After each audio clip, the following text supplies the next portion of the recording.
Karibu, yes. Your comment or question? Yes, Asante. I'm Lilian Mwaganga from UNIME. It's my pleasure to be here. Sorry, I think we need to bring a microphone to you so that it can be captured properly.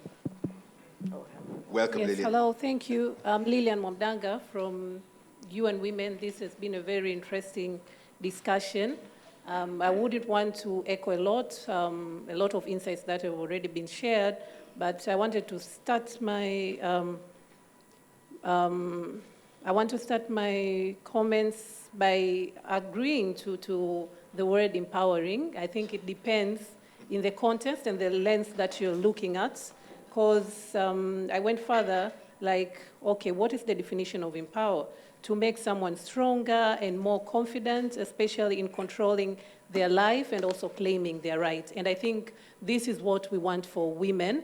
And you can say supporting, you can say advancing, but at the end of the day, what matters is the holistic interventions that you undertake in a particular context. And again, this brings me to the importance of really thinking through the type of women that we are looking at. And there are different dimensions. We've said, okay, we're already empowered, but who is it? Is it somebody like us in urban areas? Or is it a woman in rural areas? Is it a young girl or what? So it's very important as we narrate the story of women to really be very conversant and articulate on the type of women. The definition that I've just given, I think it applies, especially in the context of women in rural areas, and the presentation has really highlighted their issues. So you can be supporting them in the course of doing it. You can be advancing what they're doing, but in the course of doing that, I think you're also empowering them. And then I think it's very important also to, when we speak of empowering or supporting them, to think of the graduation path, what we are really aiming at, what we are looking at for a particular setting where these women are. For instance, empowerment or success for a woman in rural, in urban, educated and uneducated, the context is completely different. I think one panelist explained about the products that we always have in mind, and then when you go to the field, you realize it's not only about the product, but that is not to say that the products are not important. They can be very helpful depending on a particular setting or context. So that is also very important. And I'd like to finally intervene on, in the presentation, there were very good examples on interventions that have been done in a number of countries, and I wanted to comment that in as much as we are looking at empowering and supporting women through specific interventions, it's also important to, and I think I'm echoing one panelist, it takes time. We need to appreciate that, especially for the rural women that are not educated. We really need to be patient in terms of time, and in most cases, when we have interventions, we are so pressed with time. Like, I need to deliver this in 2 years. And then there comes again the number of quantity. How many women do you want to reach? So if you want to do holistic engagements, I think you also need to see the quality and quantity. It can be 10 women, but when you look at the graduation and the path that they've taken, it can be amazing. So in the interventions for women and girls empowerment, we need to be cognizant and how we balance time, how we balance number of engagement. Is it that we just want a report that counts a lot of numbers, but also different interventions for women and also youth. We've spoken about education. For some women, perhaps it's not too easy to provide them with formal education at this point, but we don't want to exclude them. What are we doing with them? And I'm looking really forward to deep dive into the report, but generally, I think it has touched a lot of very key issues. Thank you. Thank you very much, Lilian. Yeah, you could. So I see, yes, madam. I'm privileging the audience. Then maybe we can come up to the panelists as well. Yes, ma'am. Your name, please, quick introduction, and then your question or comment. Hello, I'm Dina Mbaga, and I represent Women Fund Tanzania. I would like to be very practical. I realize this is a World Bank report, and therefore, World Bank is a bank. I would like to give 2 examples. The word empowering is really itching into my ears for many years. I'm thinking of my late mother, who, when I was growing up, we built our own house. My mother and the other women in the village came together and we built a house. This was before the word empowerment, equal opportunities, and all these were introduced. What somebody would have called plastic words. Okay? Maybe I should use the word empowered. My mother is the one who encouraged me to go to school, study, work hard. At the same time, I had other duties in the family. She never thought of having by the way, she never went to school, but she had a lot of skills. In the same area, there are women who are making pots. They go into the area where they get clay soil. They made pots. From those pots, they sold all over Tanzania. They educated their children.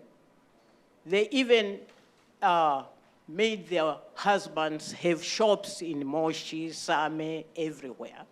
They contributed. Now, this morning, I was listening to Radio Upendo, and one lady was interviewed. She's in Njombe. She's building, she has a building firm. And then they said, a woman having a building firm. She said, yes, I went to VETA, but her aunt was an engineer. Her aunt, not uncle, her aunt, an engineer, encouraged her. Said, you can climb on the roof, you can do this, you can do that, and she's doing very well. And one time, I'm using examples. One time I went into microfinance meeting at there's a place called Mahakama Ndizi, but for you to be able to locate, it's not very far from TGNP, Tanzania Gender Network. These very local, I would say local. You see, I hate to use the word education because education is very relative. They came and their main complaint, and some of them were crying. Why, and these are briefcase microfinance people, coming to encourage them to take loans. And if you don't pay it in such a time, I'll take away your assets. So they're saying, why are they coming to us? Why aren't they going to other people? Now we are talking about economic empowerment. There are several people, I think Nandera's gave a good examples. My notion of empowerment starts right from when the child is growing up. When you learn the skills, when you are changing attitudes, when your perception becomes different. How do we do this today? I mean, I can't change at this age, but my grandchildren can change depending on how I bring them up. We have women who have succeeded in entrepreneurship, many women in Tanzania. I would like somebody to do a study and use that as a mentoring system. Use that to mentor the young generation. Up to now, if you go around Dar es Salaam, you still see women having their baskets on their head, carrying cassava, ripe bananas, this and that. We need to change that system so that women believe in themselves, that they can become big business people, have their own lorries. I have an example of a lady who once got a grant from, I don't want to mention names, it's somebody who's very well known, 800,000 shillings. And after so many years, she came back to say thank you to that guy and was giving him 5 million shillings and said, how did it happen? He said, the money that I took from you, I started selling mchicha. This is vegetables. And then I diversified into another business. Now I have my own lorries going up country, bringing products, and I'm selling. So if we talk, women in Tanzania already have the skills. They have knowledge of what they want to do. What we want to do is to encourage these women to move a step from one business into another. And we have skills in Tanzania, because I'm saying there are women who are already making it. So why don't we take stock of what is happening, learn from those women, how they made it, use them to mentor the young generation. Thank you. Thank you. Thank you very much. There is a podcast, back to Samuel's salience point. This is me groveling for forgiveness here, for cutting you off. Back to the salience point. There is a podcast of how I made it in business somewhere, you know, which also inspires those who... Is it in mostly Swahili? young people. No, it's not. It's in English. You do it in Kiswahili. Any other comments or questions, or can I throw one out there? Oh, yes, madam, over there at the back. Dr. Kalage, I have a question for you. Me too. Karibu. I think is the microphone on? We can, but I think they need to record it. Got it? I think so. You may have to lower your mask.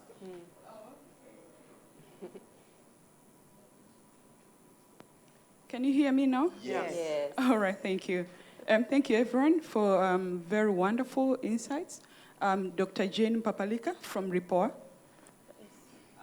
You know, at the institutional level, we have been doing different research on women empowerment, like cash transfers to women to improve their livelihood. And, you know, we also looked at the women access to health insurance and other opportunities at the national level. But currently, we are working on women-led SMEs in the Kagera region. In fact, I think this is the last week that we went to Kagera with the Swedish ambassador to Tanzania. You know, we kind of mapped different SMEs, women-led SMEs.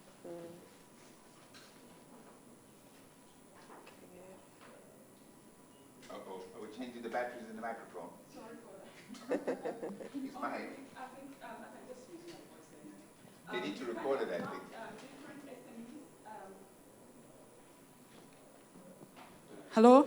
Can you hear me? Okay.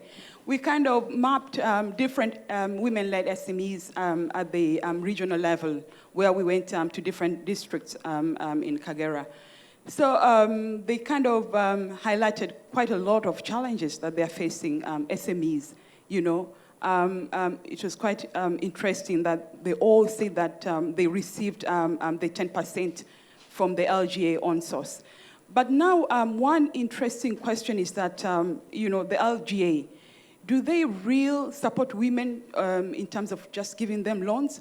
Or do they support women, you know, along the value chain, as in not only giving them loans, but they should also find the market for them? Because most of them are like, no, here we are. We got the loans, the interest rate free loans, just like the way Dr. Zainab put forward. That they got the loans, but here they are, they have the products, they don't have the market. You know, so they're kind of stranded. You know, so that was quite, you know, sad for us to hear such kind of, you know, stories.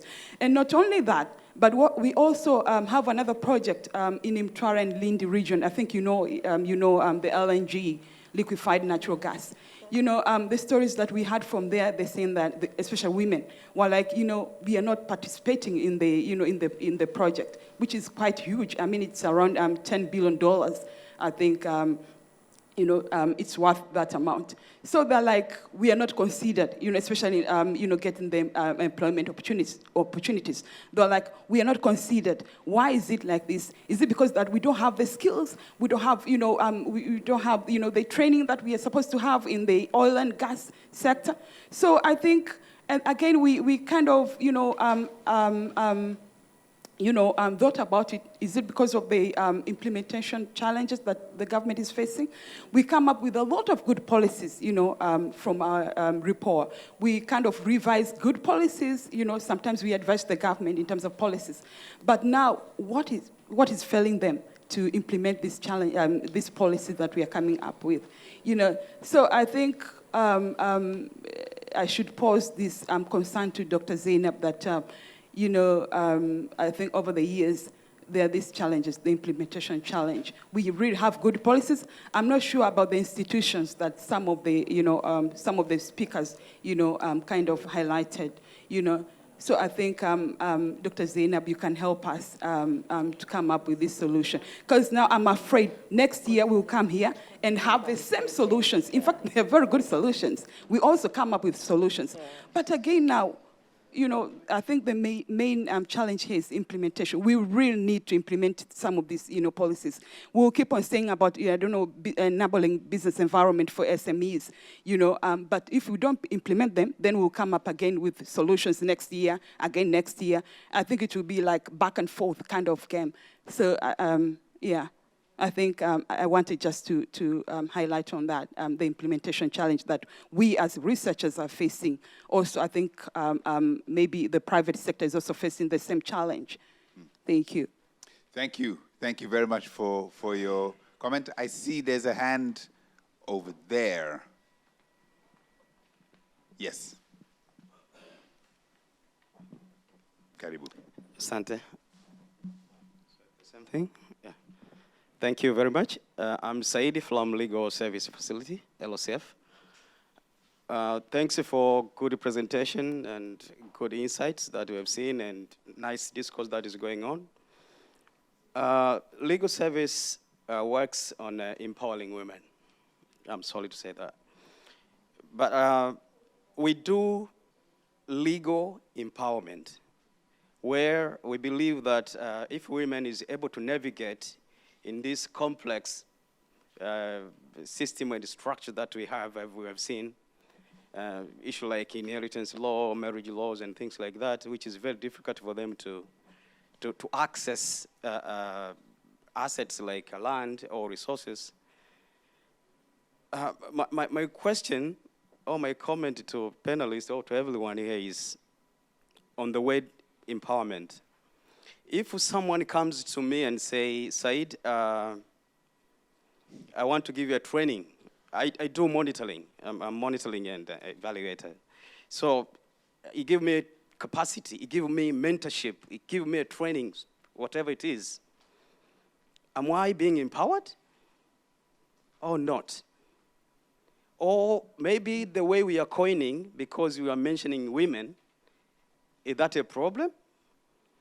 If the idea of empowering, as the definition was given there on giving confidence for whoever is respective on that issue, to have a confidence to demand their rights, what's wrong with that word?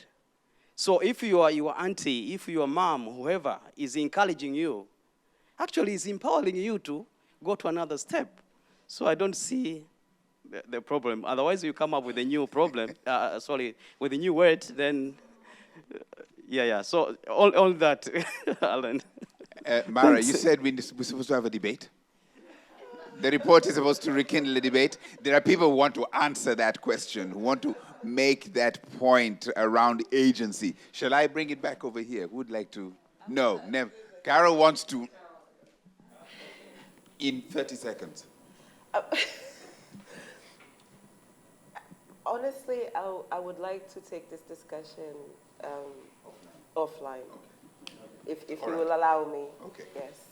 It's a long discussion. It's a long discussion because I always say that you need to understand the essence of something before you advocate for it or before you support it. And in my take and in my research, it does not reflect the local realities. Unfortunately, the word itself. But I've been very transparent that my issue is the semantics behind it and the narrative that has been brought with it, not necessarily what it implies. But I would love to continue the conversation with you.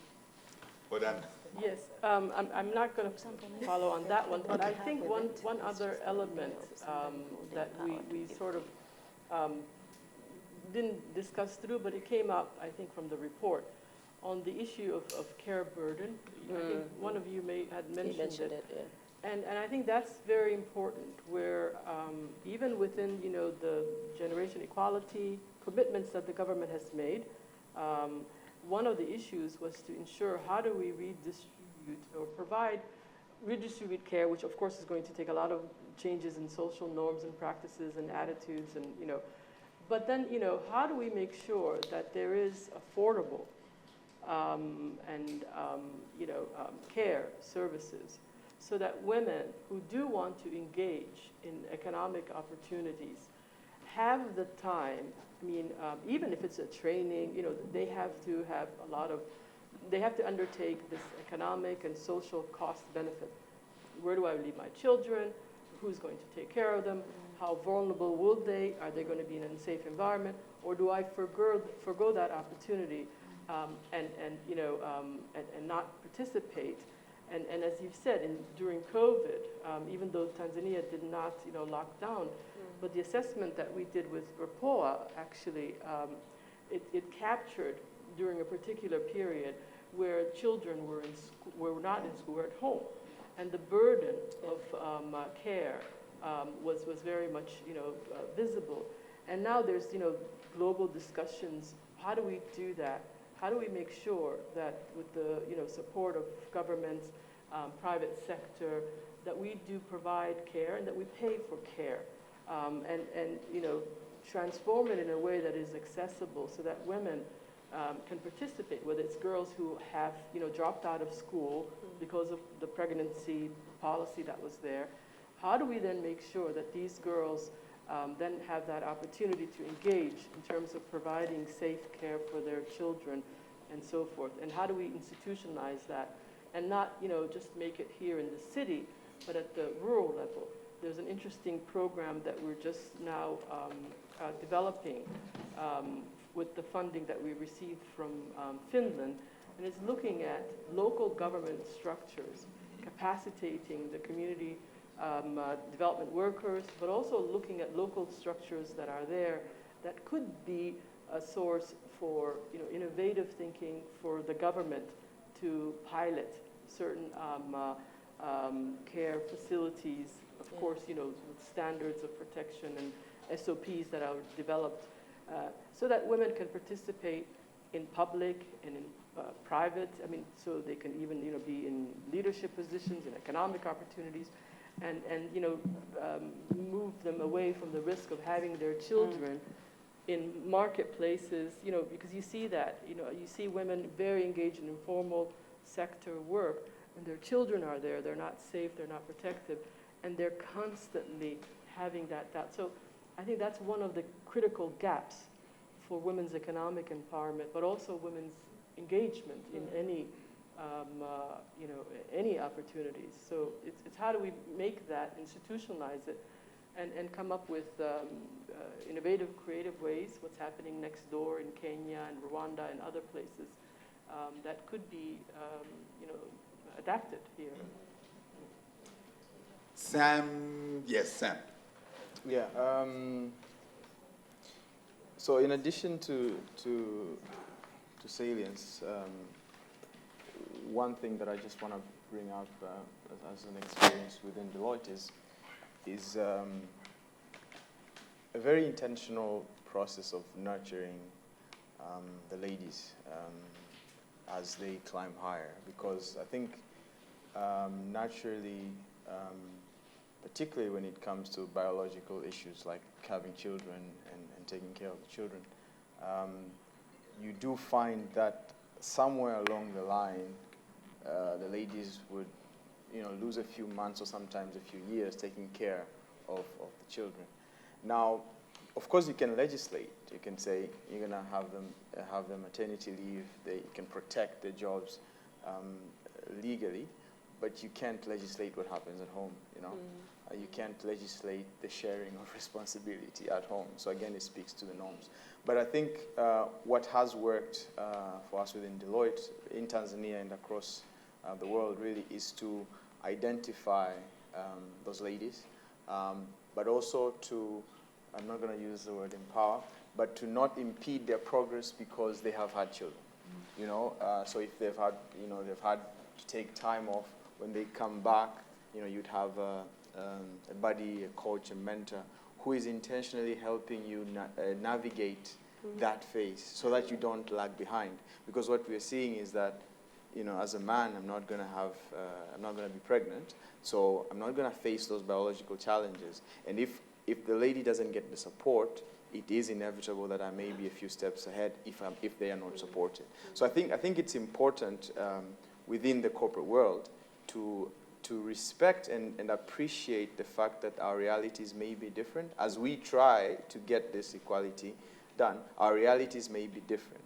And to, again, normalize the fact that women bring in a different type of skill set and abilities, but also they will bear some specific responsibilities, and that should not be in any way an impediment to their progress, right? And then another bit that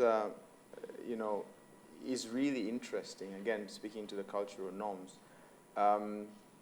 you do find there is a research that was done in Lusaka that female entrepreneurs are unable to get male employees because men somehow believe that I cannot be led by a woman. So female entrepreneurs get sort of slightly inferior employees. And I hope not sometimes What? Because they are I women. hope not now. Oh my goodness. I think those attitudes. sometimes, well, by the way, salience operates, the closer you are to salience, the better it is. So it's good for girls to see that the president is a lady. Absolutely. But it's better if that president was her mother, because it's closer, So it's good for a girl to see that my global CEO is a woman, but it's better if my regional or my country CEO is a woman, because it's closer, it's more tacit. It's achievable. I can see it. I can feel it. It's possible for me. So that's just a point I wanted to raise. But another thing, reading on that same research, again, women are unable to get quality employees. Women are unable to negotiate better interest rates when it comes to loans. Sometimes it's tougher for women to get extensions of time. So if a man has borrowed money and they are behind a month, a man somehow gets away with it for 2 more months, and a woman would have their property But then how do you then taken, change right? that? Then how would you then in the private sector then change that scenario so that you, as a business, or I'm sorry, you're the facilitator. It's okay. So that it doesn't stay this way. We're always, going to talk about the negatives. And so how do you move that? And what would you, in business, ensure that the women, when they're coming into your banks and so forth, that they're not, 1 in a million, that the bank is friendly towards them in terms of this. So what can you do? Is there some type of an affirmative action that you can put in place to change that scenario? I think that's what, would be So let me wrap up my point. My point is that a lot of the skills and capacities are tacit, not necessarily formal school training. It's the same thing with salience. So what we need to do is, and this is what we're attempting to do at Deloitte, is to make sure that we partner between the leaders who are either male or female with the younger ones who are female, so that they learn on the job. Because skilling is great, but there are soft skills, leadership skills that require you to learn from someone. And this is a key difference that you see. Again, this research that I was reading, I think it's really interesting. I would probably share it with you. The women got their skills through formal training. The men got their skills through another man training them. And the tacit knowledge where a man would hold your hand as a man and tell you how to do business versus going to a class or financial literacy class, these are different things. So we need to make sure that we are integrating this coaching and training and mentoring so that women gain that tacit knowledge and skills. It is hinted at in Ya's presentation there, these sort of personalized, customized skills upgrading initiatives in Tanzania working. You had wanted to make a point, and then I'm actually going to. I think it's. I know. This is where you stop when everybody wants to speak. Okay. You talk at lunchtime. Okay. Your point, and then we'll close it up. I just last wanted comment, to respond please. to Hodan. One last comment. After her, yeah. I just wanted to respond to Hodan that there's a linkage. You can come with your project to our ministry. I register, my role as a commissioner is to register crèches and daycare centers. And we also, as a government, in partnership with other people, have already built 20 in Dodoma and Dar es Salaam. But we have I've registered so many daycare centers, but we also have crèches and daycare centers who have been registered and have started working within marketplaces, like in Mwanza. So the vendors or women business can have time for breastfeeding, they can have time to take a break and so forth. So we welcome you with that project. And that will be very helpful because it's going to link very well. Yeah, what we do. Okay. Last one, sorry. Just one last comment. First, I have the mic. I hope it's still working. Very good program from Deloitte. Congratulations. One thing I actually want to add on it is sometimes it's not necessarily the fact that once a woman comes back from work to get access to these mentors and coaches and all that. Majority of the time is just the fact that they've been away from the system for just like 3 or 4 months or 5 months or 6 months. It is their own limitation, the fact that the world moves on so fast. Look at what he was talking about. Now we didn't have Putin in the equation. We need to change the whole thing. Everything moves so fast. So just to actually, the layer to add there will be that flexibility. And I think the world has learned within the era of COVID, just the woman to continuously choose to be engaged when she wants to, while she's actually, nurturing, her baby and all that stuff. So that's just an addition. But since you're just about to close, and there's one burning issue I wanted to add as my last comment. Here we are, we're talking about access to assets and economic opportunities. In the fourth industrial revolution, I think all of this is actually coming in within the digital world. And as much as, yes, we have some of these, really hard issues to solve, for example, issues of land. I don't know how long it will take to solve that, and social norm. But really, we need to actually move our attention to really the opportunity that the digital economy is actually bringing, even to actually be able to solve these gender issues that we're talking about. We talked about digitization and the promise that is bringing, for example, in Tanzania, even into the lowest of the people in Tanzania. We're talking about TASAF coming in and digitizing the cash transfers. What is that doing? That is basically giving a digital identity. Forget about the land. Yeah. You're already coming in with a digital identity, you're starting to have the records, so you should be able to actually just leapfrog. And also on the other side, the promise of that digital, we talked about some of the core issues, we talked about productivity, women being behind, but the digital platforms, once we have full utilization of really the digital economy, we should be able to deliver some of this, information, network, connectivity, access to market, by just leapfrogging and actually utilizing technology to actually be able to support some of these core issues we're talking about. I just was burning to say that. Thank you for saying that. So we're going to go from copper wire to mobile in empowering women's identity in the metaverse. That's where it's all going to happen, in the metaverse. Please, could you give a hand to the panel here?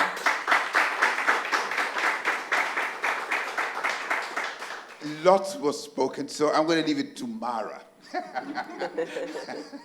to summarize it and make it all make beautiful sense so that Dr. Chawla won't come again if all you're going to leave her with problems.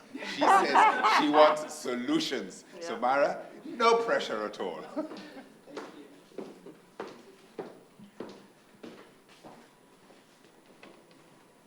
Yes, well, this is always the most difficult part of the morning, to try to summarize such a vibrant session as we've had today. So let me try to just pull together a few threads that came out to me as I was listening to the presentations, as well as, of course, to the discussion. Very briefly on the economic side, I think what we have heard today is that there is cautious good news on the economic side, but risks do still remain for Tanzania. Sound macro management has been crucial to get Tanzania to this point and as far as it has come, and it's important to keep that up. At the same time, increased proactivity to improve private sector investment, and especially to reverse the declining trend of FDI, will be really important for the country's economic resilience and economic growth going forward. And of course, also important is a continued strengthening of the health response on COVID-19. Let me turn then to our main topic of discussion. As I said at the beginning, and as you mentioned, Aylan, the purpose of this was to stimulate debate, so I think I could just say our work is done on this, and I'll go and sit down. But no, I won't do that. But it is delightful to see such a vibrant debate. We almost didn't get past the title of the top of the paper itself, which in itself I think was a very important discussion to have. Certainly, in listening to the debate about the word empowerment itself, I heard that it's important for us to think about the way that we use that word. The positioning of power was something that was said, is the important element here. Various alternatives were offered, advancement, support, and various others. I'm not going to choose one of them because I'm sure that will have equally a similar amount of debate. But I think what I would say on this is it's clear from this discussion that in substance we're all on the same page. Yeah. What we want to do is we want to see the women of Tanzania do well and to do their very best. And we want to find ways in our various roles to be able to support them to achieve that. Semantics are important, but the outcome is also a very important thing. The second, I think, takeaway for me is the reinforcement this is an agenda for the whole society. Samuel said right at the beginning, I am on this panel looking at all the women, but I think now we know from the discussion why you're on this panel, because this is not just an issue for women. It is not just an issue for women to do for themselves, it's an issue for society. And men and mentors of all types and varieties are very important for women's empowerment. I think every woman here would have somebody they can point to in their life who has helped them to get where they are. And it may be a woman, but it may also be a man. I know that in my case, probably the most one of the most crucial decisions of my life was to study engineering at a time, many decades ago, when female enrollment in engineering in my country was less than 10%. Now, it was my father who pushed me and suggested I should become an engineer. It was not a woman, actually, it was my father. So I know that that men are also very important mentors and provide very important leadership to women, and particularly to young adolescent women. We've also heard about laws and norms. We had quite a lot of discussion, and I think where I would come out on that is that both are important. I think it's very important to say that there are discriminatory laws against women here in Tanzania, as in many countries, and they need to be changed. And I think the government has a golden opportunity to take that agenda forward and to really move to make sure that the laws of the country provide a solid basis of equal opportunity for women. But at the same time, as we've heard, it's equally important to change societal norms. We know that the societal norms continue to drive gender-based violence. They continue to drive informal processes, even where women formally do not need the consent of a man. Often informally, they still need the consent of a man. So it's very important that society be able to change. And there was a very important point about education of boys and bringing boys up to accept a new Tanzania for Tanzania's women. We also discussed about how to advance women in Tanzania. And I think one of the things that came out to me very strongly is, first of all, to listen to the women, that they need to have agency for their own challenges and for the solutions. Another point that came out, I think, was that we need programs, not just products. But within the programs, the point that was made, I think, was very important, and that is that we also have to support women to participate in those programs. And that will require different types of support depending on the program itself, but also on who they are. So it may be childcare, or it may be running a business while a woman is taking training. But supporting women to participate in these more holistic programs is going to be the way to make progress. Also, we heard very strongly about the need to recognize the importance of the digital economy to this agenda and to deepen our understanding of it and the way in which we support the development of women's participation in the digital economy. I think our experience at the World Bank supporting a digital economy, as we do already, tells us that there is a paucity of official data on this. So it is actually quite difficult to diagnose some of the issues. And that was also raised by the panel. But in the projects that we're supporting with the government, we will start to support the government's ability to track gender disaggregated data in ICT. And there will be surveys done and other forms of data gathering that I hope over time will help us to better understand this and will help everyone to be able to better support the issue. Certainly, this session this morning has been an opportunity for us to learn and to listen. I think it's also been a great opportunity for our government participants also to hear and to learn from others. And we certainly are very committed to working together closely with the new ministry to be able to try to take forward this agenda. And at the same time, as many of you know, we do embed support for addressing gender disparity in every program and every project that we do and that we support here in Tanzania. And so we want to continue to deepen that work. I also want to make a couple of advertisements. So March, of course, being the month of International Women's Day, there's no coincidence that it happens to be March the 1st this morning. And we are launching now this special topic on our Tanzania Economic Update. But we also have some other things coming up, notably one of our important annual global reports, Women, Business and the Law, which surveys 190 countries and looks at the legal framework of gender equality in those countries. That will be launched this evening, Tanzania time. From Washington. There's a live stream, but the report will be available later this evening for those who are interested to see that global comparison that we do each year to look at progress on the legal side of gender equality around the world.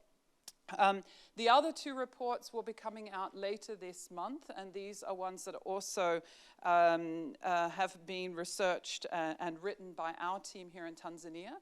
One is the Tanzania Gender Assessment, and the other, the Tanzania Country Assessment on Gender-Based Violence.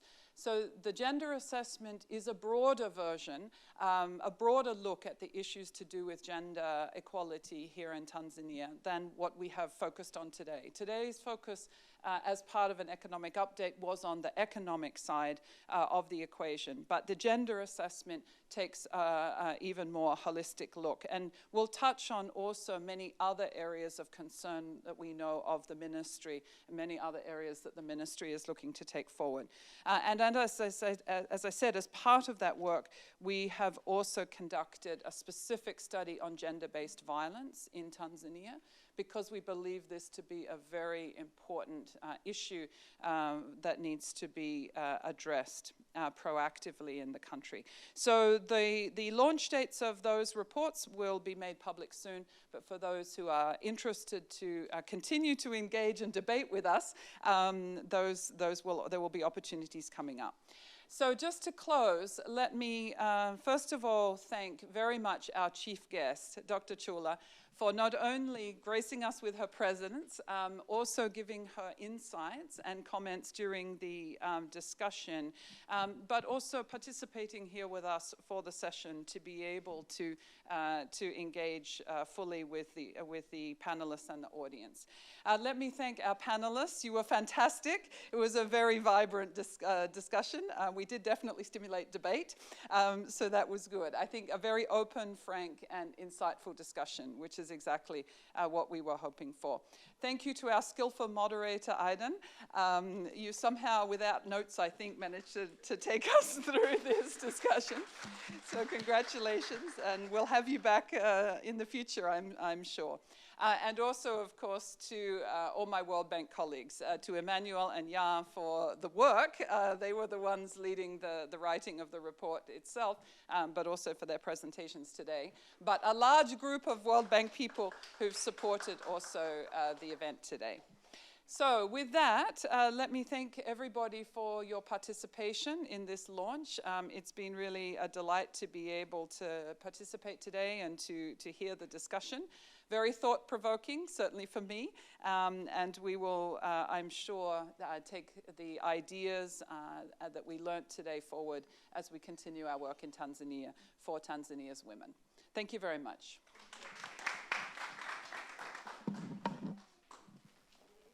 Nothing more for me to say. Enjoy your lunch.